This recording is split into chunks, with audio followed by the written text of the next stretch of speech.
We live in a society where romance and good pussy is prioritized, and it's not a secret that almost the entire world is obsessed with romance and finding love. And it's very easy to feel FOMO when you're someone who doesn't experience that type of attraction. And in all honesty, being AROACE is a lonely and solitary road. If you know me in real life, no you don't, and if you're gonna comment, I'd rather you just tell me directly, because this video is kind of like a secret and it's like my personal experiences and it's, I don't know. I'm rambling. Anyways, yes, I'm Rice and welcome to my channel. You can also call me Ricey. I use they them pronouns and I'm Filipino-Canadian. Yippee! Yeah, and I love anime and I love animation and I love reading, all kinds of stuff. And I'm also aromantic asexual. And this video is to sort of share my experience with being aromantic and asexual, because you don't really see videos explaining the sexuality. And I am an unemployed college student with way too much time on my hands and no commission and no money and no bitches. So let's continue. It's kind of just hard existing being in a society where what seems like the most important thing is how much pussy you're getting. And for me, I'm someone who has very little attraction to others, but I do experience some attraction regardless.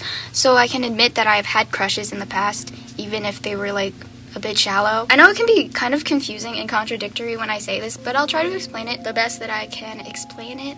So the definition for AROACE, it's actually two sexualities in one term. So aromanticism / aromantic is feeling very little to no romantic attraction towards others, and asexuality / asexual is feeling little to no sexual attraction towards others. Well, the two aren't mutually exclusive, as you can be aromantic or asexual or both, or, this or that, whatever, I don't care. And the best thing about sexuality is that it's a spectrum, and there are a bunch of labels if you really, really need them. It's okay to be in relationships and, do whatever, and still identify it as being AROACE, and also because it's none of my business. Yeah. So, anyways, when I was in elementary, I did have a childhood crush, but when I was asked about what I specifically liked about this person, little me could only come up with one simple reason. It's that they don't ignore me when I talk to them, which is really sad. Before, I only came out as bisexual to my friends and family. My reason being, it doesn't matter who I date, as long as I love the person I'm with. But then I was like, am I pansexual? Am I pan? I still identify with bisexuality though, because I still experience some level of attraction towards multiple genders, and it's kind of confusing,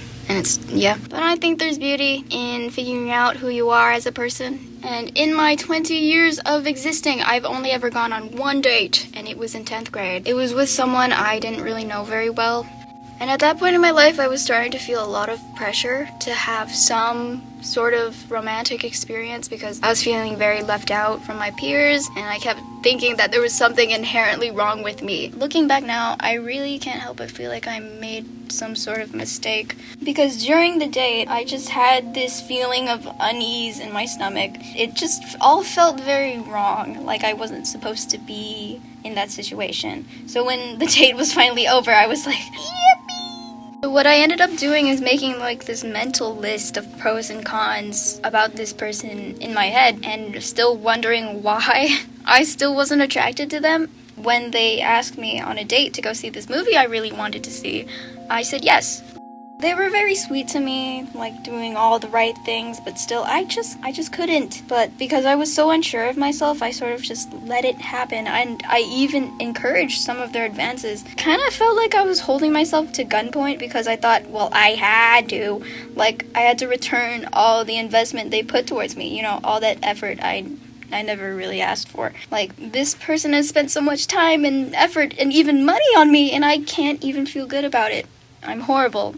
This sort of mindset was very unhealthy and also quite selfish, because not only was I wasting my time, I was wasting the other person's time as well. Although I still feel guilty about how I behaved towards this person, at the very end of our situationship, we still ended up on good terms. I think. We don't talk anymore. We haven't talked in a while. But even then, I still had trouble accepting it because I just kept thinking, why did I have to be this way? Why can't I just be like everyone else? Why do I have to be different? I'm already a weirdo. Why me? Why my life? But when I really thought about it deeply, what I wanted out of a relationship, what I came back with was this sort of sick feeling in my stomach, like I ate something weird or I smelled mold somewhere.